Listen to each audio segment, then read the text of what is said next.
जलयुक्त शिवार अभियान सरकारचा एक अतिशय महत्त्वाकांक्षी कार्यक्रम। खऱ्या अर्थाने हा जलयुक्त शिवार अभियान हा फक्त शासकीय कार्यक्रम नसून ही एक नवीन चळवळ आहे।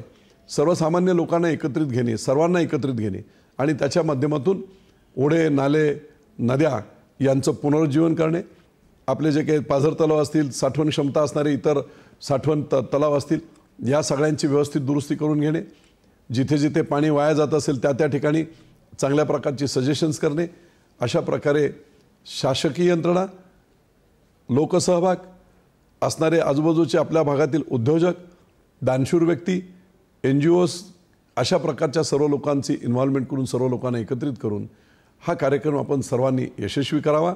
महाराष्ट्राला दुष्काळमुक्त करण्यासाठी पहिल्या टप्प्यामध्ये पहिल्या वर्षामध्ये 5000 जी गावं घेतलेत, अशा प्रकारे या गावांमधून अशा प्रकारचं विकेंद्रित साठे निर्माण करण्याचं काम करत पुढच्या 5 वर्षात संपूर्ण महाराष्ट्र हा दुष्काळमुक्त करून जे इतके वर्ष शक्य झालं नव्हतं ते आपल्या सर्वांच्या सहभागातून आणि शासनाच्या मानसिकतेतून निश्चितपणे शक्य होणार आहे। ही जादू होऊ शकणार आहे आणि म्हणून आपलं कर्तव्य म्हणून, आपलं उत्तरदायित्व म्हणून आपण सर्वांनी या कार्यक्रमामध्ये सहभागी होऊन प्रत्येकाने आपापलं योगदान करावं असं मी आपल्या सर्वांना विनंती करतो आणि इथेच थांबतो। जय महाराष्ट्र।